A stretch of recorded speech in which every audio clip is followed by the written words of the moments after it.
Good morning, everybody. Thank you so much for sticking around for the remainder of the morning.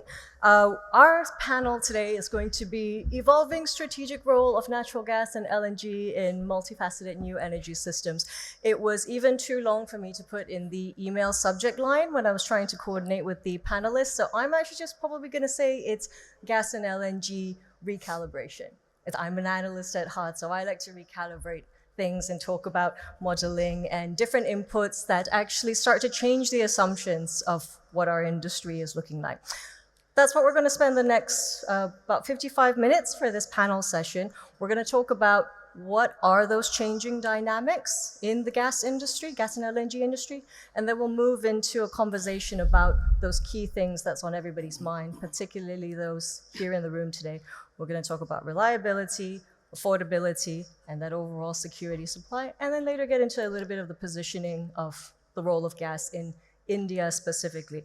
I'm delighted that I've got an incredible panel here of a different kind of diversity, but they're different stakeholders from across the value chain. We're bringing all different perspectives. So we've got it from the more LNG buyer utility side, from the merchant trader side to the infrastructure provider and the overall international portfolio players. So if I may just introduce all of my speakers today, we've got Akshay Kumar Singh, the MD and CEO of Petronet LNG. We've got Russell Hardy, the CEO of Vitol. We've got Izumi Kai, CEO of JERA Asia. We've got Suresh Manglani, the CEO and Executive Director of Adani Total Gas Limited. Cristian Signoretto, Director of Global Gas and LNG Portfolio at ENI. And we've got Andrew Berry, the Chairman of ExxonMobil LNG Development and the VP of Global LNG Marketing. And myself, Fauziah Marzuki, I lead the Global Gas Research and Analysis at Bloomberg NEF. Thank you so much. Right. First part of the conversation I'd like to start with is that changing role of gas. So Kai-san, I'd like to give you the first question, and that's going to be around just maybe set the scene a little bit for us. What are your views on gas and its changing role? And I'd like for you to bring that perspective of JERA, biggest LNG buyer in the world, please. Yeah, thank you very much for this opportunity. My name is Izumi Kai from JERA Asia. So the load of natural gas and LNG, I strongly believe we have a clear reasons to justify the continuous use of this important fuel. So in Asian countries, the situations is all different. In India, Singapore, Japan, China, all different. But due to the increase in demand and also reducing or limiting coal development, so due to this, we have to rely on LNG or natural gas. So that's for sure. And but situation is different. India, coal remains important. That we strongly believe. But natural gas usage for city gas distribution, for power generation, that will increase. So there are 3 or 4 clear reasons from our perspective. So one is replace coal in some countries. If demand is not increasing so much, maybe countries is capable of reducing coal and replacing by LNG.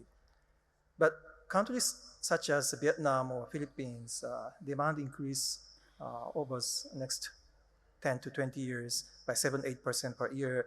We can't just simply replace coal by LNG. So therefore, coal plus LNG plus renewables, so those available options need to be developed just to keep up. And also, for future options, how we can utilize LNG is to continue to use as a base load or peak load to supplement renewables. So stability of to secure the stability of a system, energy system as a whole. So that's also important role of natural gas and LNG. And finally, if we think about carbon capture and storage, it is still costly, and the suitable sites are very limited.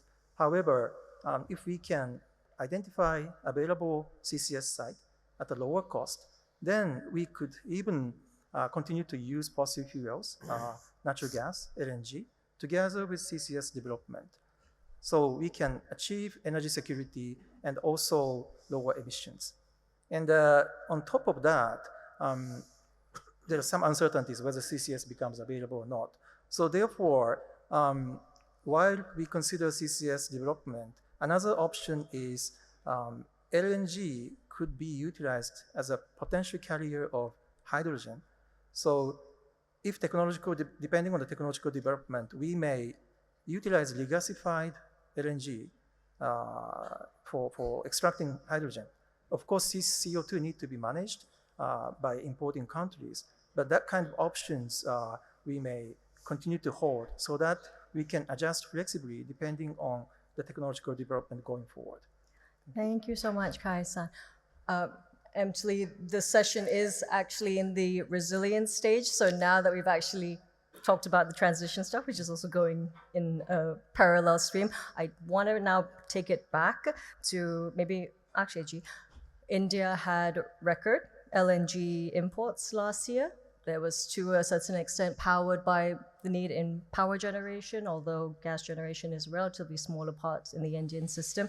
Nevertheless, can you share with us some of your views about how you think India might continue some of that growth and the main drivers that you think are going to help shape role of gas for India?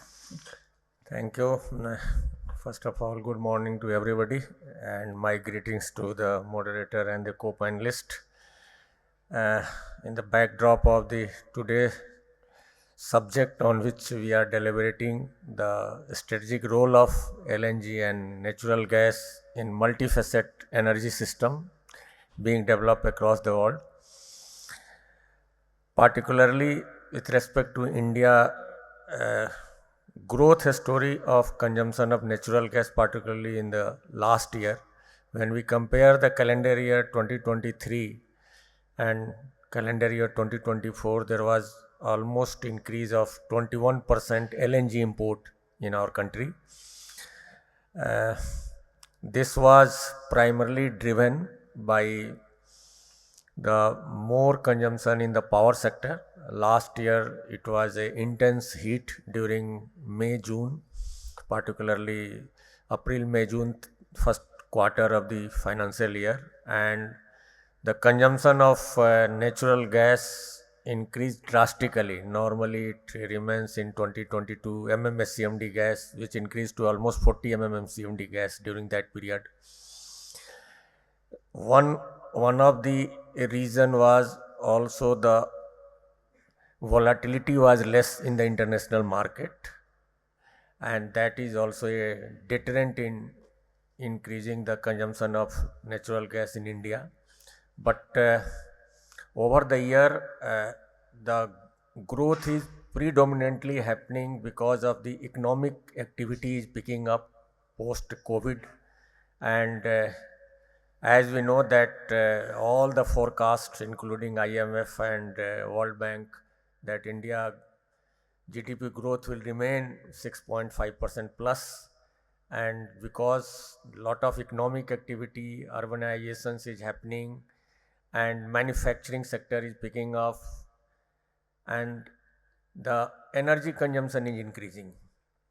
Even the Central Electricity Department has forecasted that the electricity compounded growth rate in near future in India could be in the range of 7%. So if the economic activity is happening, growth is happening, energy is required, and natural gas is one of the cleanest fossil fuel across the world. Everybody knows about that, and the role of natural gas in the overall energy basket is going to play a major role in India growth story. India is already committed on the cleaner transition, and it is committed for 500 gigawatt of renewable energy by 2030. And if we have to achieve that target of 500 gigawatt, you need to have a natural gas. Without that, you can't achieve, because to stabilize the grid with such a massive renewable energy, there is a need of peaking power requirement, and the infrastructure is required to absorb that sorts of growth, and that is the reason that all out efforts are being made across all the sectors to consume more natural gas and LNG in the overall energy basket. And even the CGD is also one of the major driver of the consumption being increased. If you see 2016-17, we used to consume hardly 20 MMSCMD of gas in CGD network. Now it has gone to 38-39 MMSCMD. Almost it is doubling. And going forward, it is expected that it will be a major driver for consumption of natural gas in this sector. Of course, the other sector in small industries, fertilizers, petrochemicals, refineries, that has a great potential to utilize the natural gas, and there are certain sectors which are price sensitive, and once the prices are moderated or stabilized, there is no major peak. Definitely the natural gas consumptions in India is going to be in upward trends. Thank you. Thank you so much. We'll come back to those prices, the also wonderful topic of prices later. No matter how high your GDP projections may be, without investment in infrastructure, and particularly gas distribution networks to get it to your customers, we can't unlock some of that demand. So I'd like to turn to Suresh to talk about a little bit what you're seeing as the bigger sectors for growth and how you're thinking about it. Thank you, Fauziah, and good morning, everyone. I thank India Energy Week organizers for having Adani Total Gas on this prestigious platform. You know, of course, I come from city gas distribution, but let me set the context. Singh Sahib has already done that significantly. You know, the day our Honorable Prime Minister set the in the COP summit vision of 6.5% to 15%. I think India's natural gas role took the shape on that day actually, because then everyone, whether the policy makers, regulator became the facilitator, the industry, whether upstream, midstream and downstream, I think all of us are working cohesively, holistically to see that how do we take share of natural gas in energy basket from 6.5% to 15%. And we keep hovering around the same number because while in absolute terms, the consumption, as Mr. Singh was saying, has grown up significantly. Today we are almost 200 MMSCMD, but energy basket also is expanding significantly. So from that perspective, and if we need to go to 15%, it will be almost tripling our consumption. So that is where it shows you that we have to make sure that demand drivers are put in place rightly. And what we see, at least from Adani Group's perspective, I think the policy makers are working cohesively to reform whether upstream side, midstream and downstream. And if you see the context, today whole of India, almost 782 districts licenses have been granted for development of a city gas distribution. As Mr. Singh said, that is going to play a major role in enhancing the gas consumption. Then midstream, you can see the national gas grid is doubling, and another pipeline routes are being planned by PNGRB to be brought to the bidding part. And then you have large number of regas terminals coming up in various geographies in India. So I think we are getting fully prepared to make sure that when the LNG in 27, 28 onwards becomes more affordable and it starts arriving in India, India is fully ready to receive it, whether in terms of a national gas grid or a DISCOM like a city gas distribution, or pipeline terminals, the regas terminals which are available. So almost all will be becoming ready or on the verge of a commissioning. So that is very important. I would also touch upon two, three new demands drivers which could bring huge demand of LNG, because domestic gas, of course, will play a role, but LNG is going to play a major role in near future. One is in India, we have almost 1 million micro, small and medium enterprises. We call it MSME. There is a separate Ministry of Government of India which drives the MSME growth and development.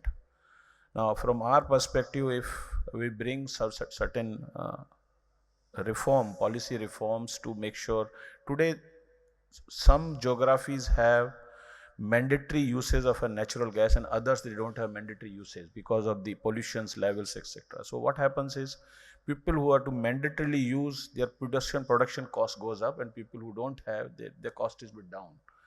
Now, so the people who have mandatory requirement, even they start cutting corners and finding some ways to make sure they remain competitive. So our suggestion has been for a very long time that we should find some policy formulation to encourage this million micro, small and medium enterprises initially for 3 to 5 years, like India has production linked incentive, PLI. Our view is that if we bring some sort of a CLI, consumption linked incentive for this MSMEs, we have potential of 15 to 20 million MTPA's demand in the future, which could emerge from this MSMEs new demand which could emerge. And once there is a level playing field, the cost comparison of alternate fuel and natural gas won't happen, because everybody, virtually large majority, is using the natural gas. So that is one demand driver we should develop, and that will go in a long way for city gas distribution to drive the growth. That is one area, because our role as city gas distribution is to supply gas to small and medium enterprises. The second demand driver which could emerge significantly in India is, besides CNG. CNG has its own audience, the four-wheelers, etc., and the city vehicles. But India is looking forward from a carbon standards perspective and the climate commitment perspective. I think we are looking towards how do we minimize or reduce the usage of the diesel, HSD, high-speed diesel. So today we have roughly 88 million tons is being consumed by the buses, trucks and various forms of by industries. So if we work on driving the way China has done on the LNG for transport and mining. In Adani Group, we call it LTM, LNG for transport and mining. I think we see this could have a much larger growth than even CNG in India, because the long haul vehicles and trucks, another 10 to 15 MTPA growth is possible in this sector. And currently, almost so many companies have already committed to set up LNG station, including ours. We are setting up LNG station across places. So this is another 10 to 15 MTPA's growth in another 5-10 years, depending upon how do we drive this collectively, the conversion of or a new purchase of vehicles from diesel to the LNG, including the decarbonization of the mines. Today, mines are actually using diesels only. Mm-hmm. We can have mobile refueling units, which now PESO has given the draft, so that will help us to decarbonize the minings also. The third is actually in India, very, very significant, the policy support is there for use of LPG, the cylinders at homes, etc. So if we could have, we call it in Hindi actually, Har Ghar PNG. So if you have every home with a piped natural gas supply, with similar level playing support, like you have Ujjwala, you bring Pirjwala, and support PNG also in every home, you will another 5 MTPAs of a demand in home PNG alone actually. So these are the new demands, plus the 782 districts which have been now licensed to develop the city gas distribution, and we have 126 districts licenses with us in Adani Group. 126 licenses we have. So that expansion and the intensification of a usage of pipeline network and the gas would also bring huge demand, as Mr. Singh said, in the future. So this is where the role of natural gas is significantly changing and the demand is building up. Thank you. Thank you. Thank you so much. I think one sector where the forecasts don't usually very much is actually that uptick in the transport sector. So I'd be really interested to see how that takes off here in India. What's great about these international conferences is that it does actually bring people from all different parts of the world. So I'd actually like to learn a little bit about some of the lessons that Europe has been going through with regards to the energy trilemma. So we are going to go to Cristian. Thank you. Thank you so much for being here with us in Asia instead of SN Germany. Thank you. For you, I'd actually like to just ask about how you see that changing role and bring that experience from European markets. And what do you think governments need to do, perhaps with that context of these really fast-growing economies in Asia? Okay, so first of all, thanks for having me in this special venue in India to talk about the energy future for this country, which is coming clearly from Europe. It seems like at a different stage of development, and the astonishing growth that we can appreciate here is really reassuring. So when it comes to gas, I think we don't really need to remind ourselves all the, let's say, advantages of gas in terms of lower emissions, air quality. It's storable. It can be transported very easily. It has a lot of advantages in terms of versatility. It can couple very nicely with the renewables development, which is also something that in India you are pursuing. So I think we are fairly bullish on the fact that gas and LNG in general is here to stay in order to accompany the transition and the energy solution of the growth prospectus. This is true, I think, everywhere. Clearly, in India, even more, given that we project that in the next 15 years, the demand of gas and LNG might double in the country in order to meet the growing demand and the strive to release the CO2 emission. But I think one thing is important to at least learn from what the experience that we have seen in other countries is that the right policy needs to be in place in order for the gas to strive and also to keep staying competitive, which is one of the most important elements in order to prop growth and development. So on the one hand, India is doing the right things. I think in terms of promoting clear targets for gas, in terms of developing infrastructures, in terms of liberalizing markets, is actually on the right path. And I think the aim of that development should be to become one of the major gas and LNG hub in the world. I think in Southeast Asia and Middle East, India, for its size, for its connectivity, for its growth potential, should be actually one of the contraltar between Europe TTF and Far East JKM. So I see India as being a potential for a further hub in order for Indian market to dictate the price to the importers of LNG.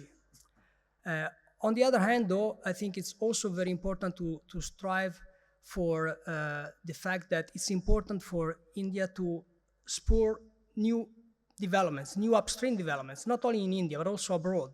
And I think the most relevant thing that as Indians you can do in order to make it happen and to keep the price, let's say, under control, is to enter into long-term contracts with portfolio players, with producers, because that will give the right incentive for the upstream producers to invest in high capital intensive LNG projects, which have 20-year time horizon, and needs to have certainty and stability of demand in order for us to create that optionality.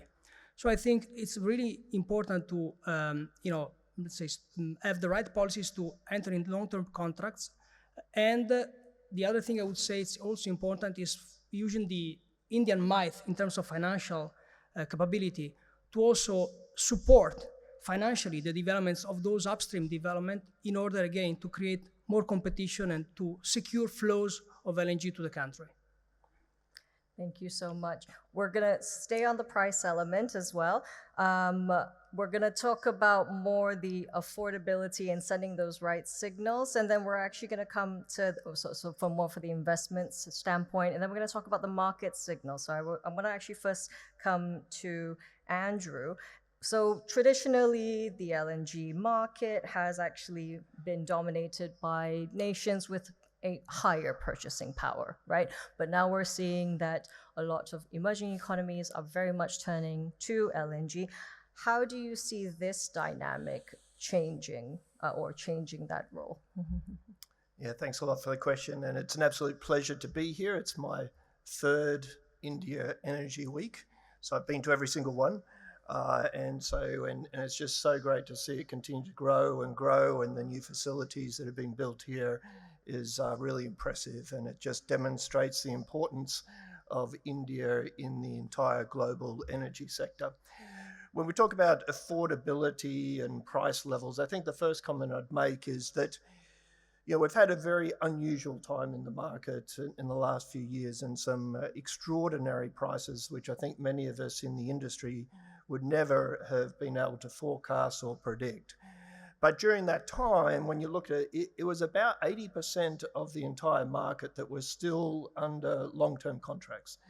And if you had a long-term contract, I think Cristian mentioned some learnings from Europe maybe that you were happy with the prices, right? You were not exposed to this volatility that we saw in the international spot market.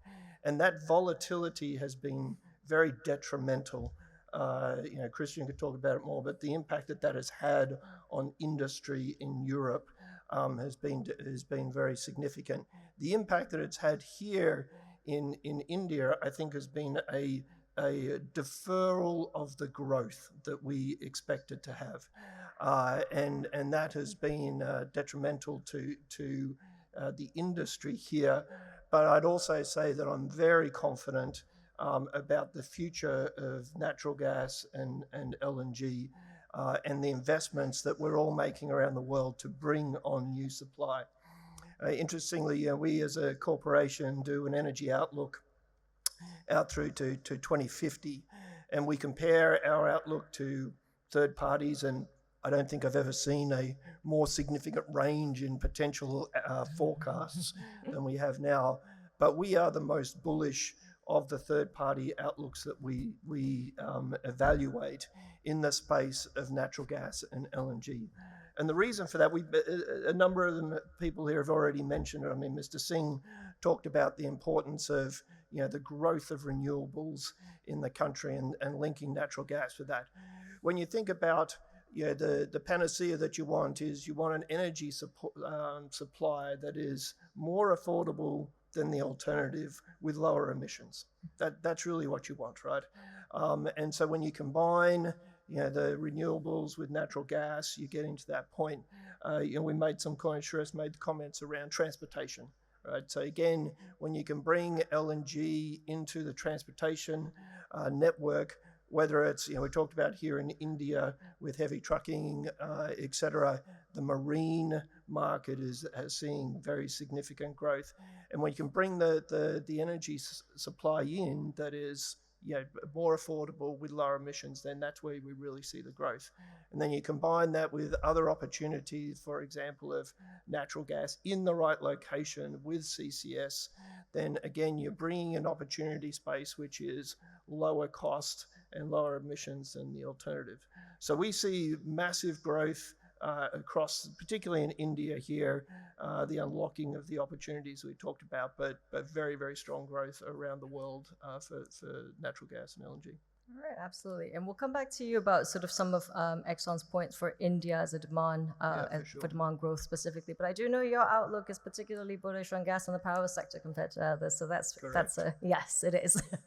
We're going to just stay on volatility market signals. So Russell, we talked about, so Andrew actually mentioned, the volatility has actually been almost, it's detrimental in deferring some of that growth. Now, with storage targets, especially in the context of European storage targets, there's a belief that sends a certain market signal, right?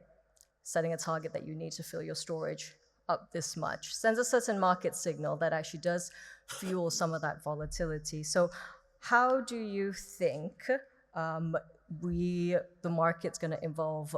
Maybe first question is, do we really need these storage targets? You take a market like the US, largest gas market in the world, doesn't have storage targets, but the market knows how to respond to those storage indicators. So maybe Russell, share some thoughts with us about what you think about with regards to storage targets, and how do we manage some of that volatility in gas prices so we can actually enable growth in these other markets? Sure. Thanks very much. This is my first Energy Week, not my third, but I'm going to set off shortly from my hotel for the fourth Energy Week because the traffic's so bad. I should be here. By this time next year. So there's quite a juxtaposition, right, between India and Europe, and my colleague from Petronet mentioned 7% electricity demand growth, and obviously in Europe we've got very much declining markets and concern over growth, and here it's a very different story, which everybody has commented on. So to go back to Europe, first we did used to have a lot of long-term contracts in Europe, and they were regulated away in favor of shorter-term competition, and people moved much more to floating price, daily priced, or monthly priced contracts, and that in turn has bred a little bit of volatility because customers have less certainty around price formation and expectations for the future. So, storage is always a big feature in European gas markets. So it's not a new thing this year, or it's not a new thing since the crisis. Storage has always been there, and different countries have different amounts, and different countries have approached it different ways. There are regulations. There are EU regulations on the oil side, and most governments maintain 50 days plus of oil supply, which does help dampen volatility in oil markets. And in gas markets, that regulation doesn't exist universally. So, for instance, in the UK, you do not need to own any storage in order to deliver to your customers. Whereas I think in Italy there is a regulation that says you need to hold some gas in storage if you want to supply retail to back up your supply and create that comfort for the customers. So where we are at the moment is post the war we have lost an awful lot of pipeline supply to Europe. We've lost a little bit of demand as well, but we've lost more supply than we've lost demand, and so the result is that we don't have the buffer today of surplus summer gas to help fill storage, and so the market needs LNG deliveries in order to fill up that gas storage, and obviously the LNG marketplace is a very competitive marketplace, and the LNG is going to go to whichever market is most favourable. And we saw that during 22 and 23, where some tens of millions of tons shifted the direction of travel. Obviously, those price moves were rather extreme. Today's price moves are a fraction of what occurred in 22 and 23, but they're still very significant because they're reaching levels where demand is going to be impacted. So what's taking place at the moment is we've got a very unusual situation where the gas market is backward going into summer. So the price for summer is above the price for January next year, and that's just counterintuitive to a winter-based market. So demand in the winter normally across Europe is about 3 times the demand in a warm summer month, because most of our gas consumption is for domestic use and home heating, and that has a significant spike during the winter. So you've got this imbalance, and the EU is rightfully concerned about winter supply. Winter supply and keeping people warm is a major priority, and the way to ensure that is to ensure that you've got adequate gas storage fill in October. And there's just a concern today that won't happen without a degree of force being brought in to make it happen. So that instruction is developing in the EU, I would say, and then that instruction is going to come, probably with some incentives and subsidies or negatively priced storage because you're going to have to pay 58 euros to buy gas to use in winter where the market's 54. So it's not economically attractive, and so governments will intervene and force the issue. But what the market's truly trying to do is trying to attract LNG, and at the same time it's trying to find out how to navigate the current shortage. So there's a perceived shortage over the next 12 months as a result of the pipeline cuts in Russia, and there's clearly the need to ration a little bit of demand in the same way we rationed demand in 22 and 23, and so we're going up through some price gears at the moment to see how that transpires. Europe is attracting much more LNG, and the European price has overtaken the Asian price now, which was a feature again of 22 and 23, whereas typically it's the other way. So now we've got Europe at a premium. We're beginning to attract more LNG, and so we're beginning to solve the issue of where we're going to find enough gas to fill the storage.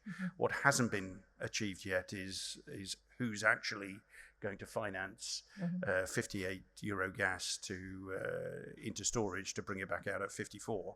But I think that's in the works, and we probably expect some resolution on that in the next couple of weeks. All right, thank you so much. To actually just put some numbers, my colleagues at Bloomberg News were just reporting from SN that we actually had Equinor saying that there was a potential that they would see an extra of as much as 350 cargoes that would have been needed to refill European storage in a worst case scenario. So yes, 350 cargoes, yes. So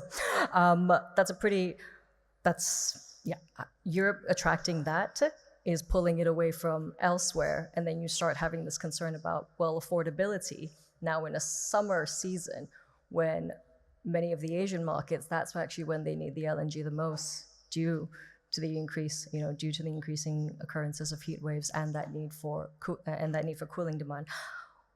In the last 15 minutes, we're gonna focus more a little bit about the future for India and addressing some of these challenges. So I'm going to come back to Andrew. Let's talk about more broadly. We'll go back to, so India is not a gas-based economy like some of the other markets in the world, like Japan and the European market. So what are some of the things what are the challenges we need to overcome? Let's start with you. Yeah, firstly, I'd start by recognizing and acknowledging the very significant investments that India has done in the gas market. I mean, when you look at, I think it's 23 gigawatts of gas-fired power generation has been built here. It's challenged because a couple of things. One is the interconnection of the network and the ability to have that affordable gas, and then the LNG import infrastructure has also grown significantly, but the utilization is low. And part of all of that comes back to the discussion we've been having around the current prompt prices, which has then impacted the utilization of that infrastructure. I think there are there's some tax things that sort of distort the market a little bit, the GST that I know the industry is working with the government on to try and sort of level the playing field. And then there's I would say that it's the investment in that infrastructure that's so critically important. The pipeline network, the interconnectivity throughout the country. And then interesting, we've been talking a little bit about this, mentioned here in the panel about, the heavy diesel, converting those trucks and other infrastructure deep within the country into being able to use LNG. And I do think there is some learnings from other countries around the world with respect to the infrastructure and the efficiency of that infrastructure, trucks, the engines, and etc., around to ensure that you can make an efficient transition from the alternate supply into using LNG. So I think there's a huge amount of opportunity and investment in that infrastructure, and the government clearly has put very pragmatic targets out there, very pragmatic with their policies and approaches, and so continuing to do that is going to attract the investment that's required here. the investment in the LNG infrastructure around the world is happening. Supply will come on. I think that will help with the prices and then help with ultimately, building out the gas industry in country. All right, fantastic. Suresh, let's come to, because the role of gas is changing in the energy system, that means gas usage, especially when you're talking about potentially tight supply up until new capacity will come online, and we'll talk about that. But when you've got changing roles of gas in the energy system, that means the usage priority probably changes as well in terms of sector. So in India, we're looking at sort of domestic gas allocations, for example. Can you share with us your perspective? How can a company like yourself, a gas seller, stay nimble when these things are changing, these priorities for gas use changes, and how do you make sure you actually stay true to that reliability commitment to your customers? Briefly, if you could share some of that. Yes. Thank you. I think it's a very, very great question you are asking. City gas distribution companies today, licenses have been given for servicing entire 1.4 billion people. And each one of us takes this as a responsibility to service the customers. And we are facing the last customer. So the affordability and ensuring uninterrupted supply of a gas is our responsibility, and that is what we have been ensuring for last couple of decades. And India has been having this last mile gas infrastructure, started with few cities and now it has large number of cities. But last 4 decades, I don't think so there has been any instance of stoppage of a gas supply to any consumer. So the uninterrupted supply has been fully ensured, and we shall fully ensure it. The affordability is again, that is where we need to prepare ourselves, and we have been doing that. Many of you know that for a city gas distribution, for home PNG, we get APM gas, which is the subsidized gas which Government of India supports us so that we can augment home PNG connection, and it becomes more attractive for a consumer to even get as compared to the LPG which is being given even subsidized. Also, we get APM gas to some extent now for the compressed natural gas because of the climate or the pollution challenges. Government of India is supporting and encouraging that users should go for CNG instead of liquid fuel or the MS and HSD. So that is what we are expanding. So most critical part for us is that what infrastructure investment currently is going on, the national gas grid once gets connected and provides access to city gas distribution, that brings, as Andrew was saying, a significant infra efficiency and becomes more affordable. And second is for us to build a right mix of a portfolio of a gas, whether domestic gas, APM gas, or the LNG. Yeah. So we have to ensure that we have right mix, right tenures, right indexes to make sure that we remain relevant for end consumer. It is not whether we buy long term or mid term or short term. It is he gets an alternate fuel and my supply has to remain affordable to me.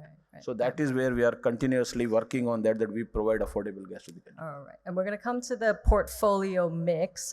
We'll go to Cristian, we'll go to Russell to give their perspective on that. But first, I'll come back to Kai-san. We talked about the policy from government side that would be needed. Now, how can the private sector also help to contribute, to collaborate, and what role can it play to actually help propel this? So I think we all agree the more closer collaboration is needed between government sector and private sectors. And based on our experience, I think one of the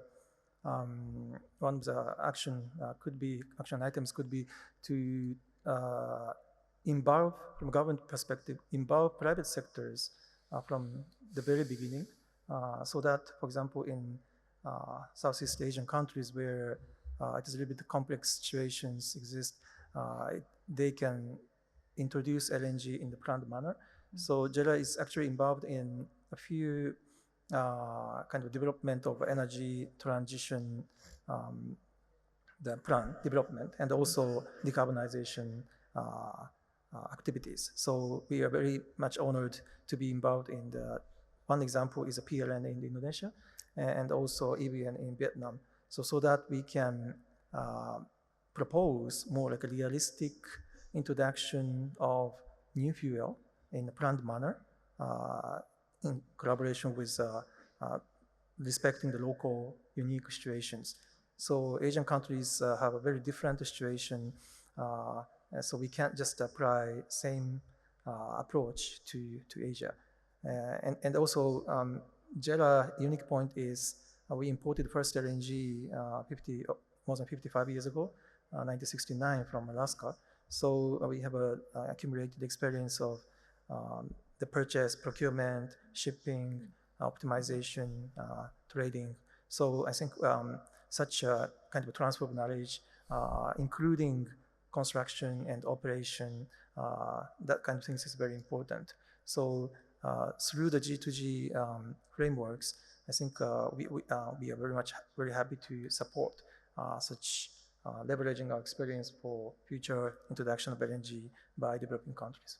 Yeah, that's great. It's enabling that demand growth, but through foreign investment, and that's a nice complement to some of that domestic policy that we're gonna see moving forward.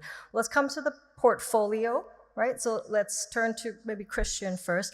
Tell us a little bit how you see Eni differentiating itself among the other suppliers that you have on the panel here.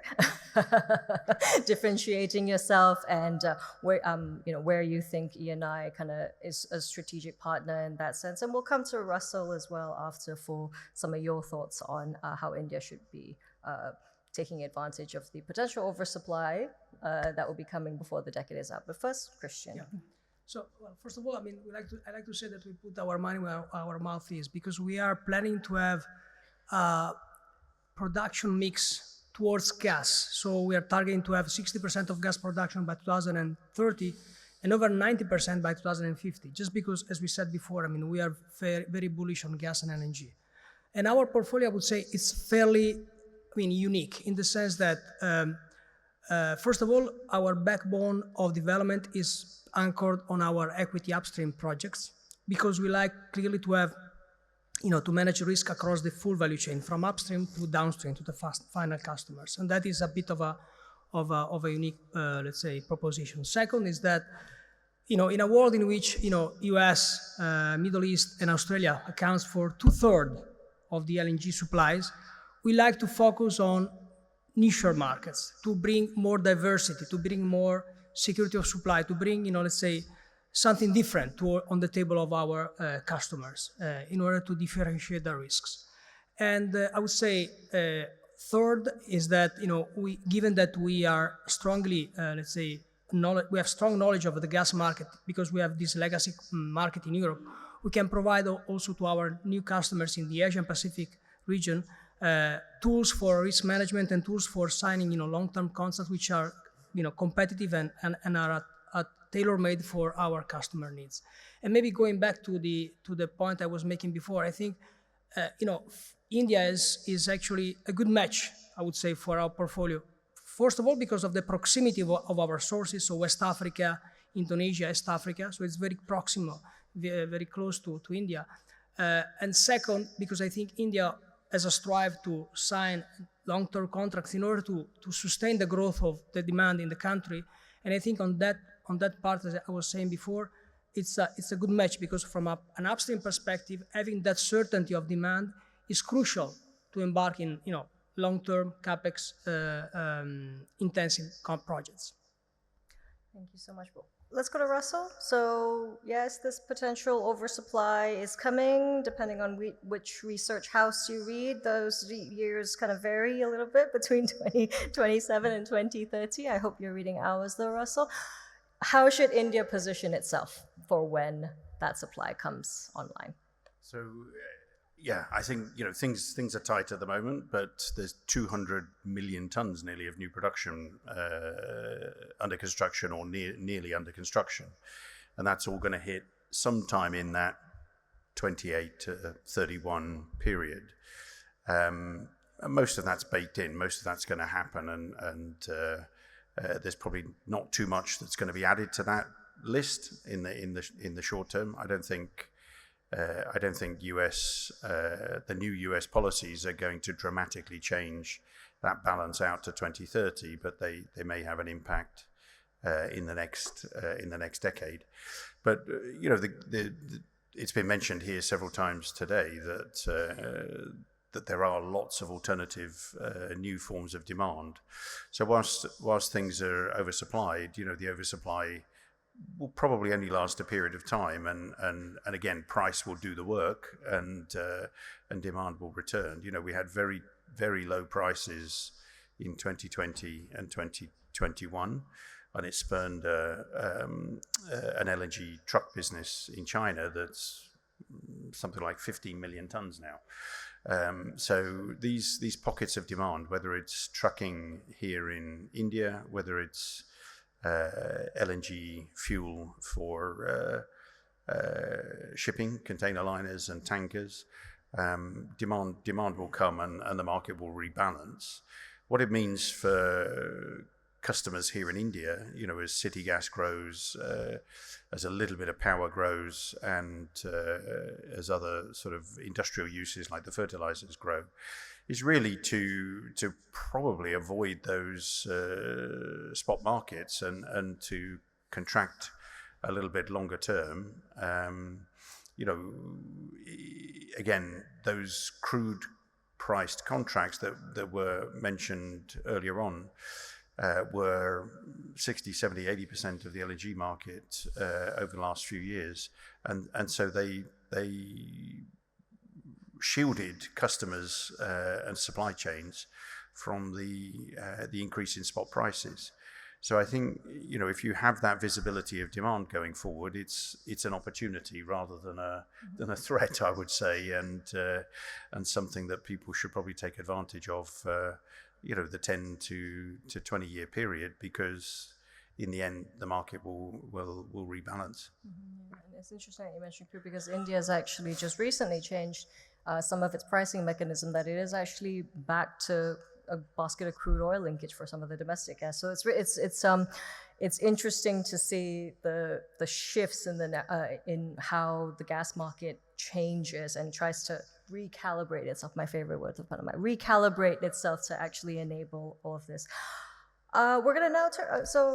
Mr. Singh, maybe some final words from you on.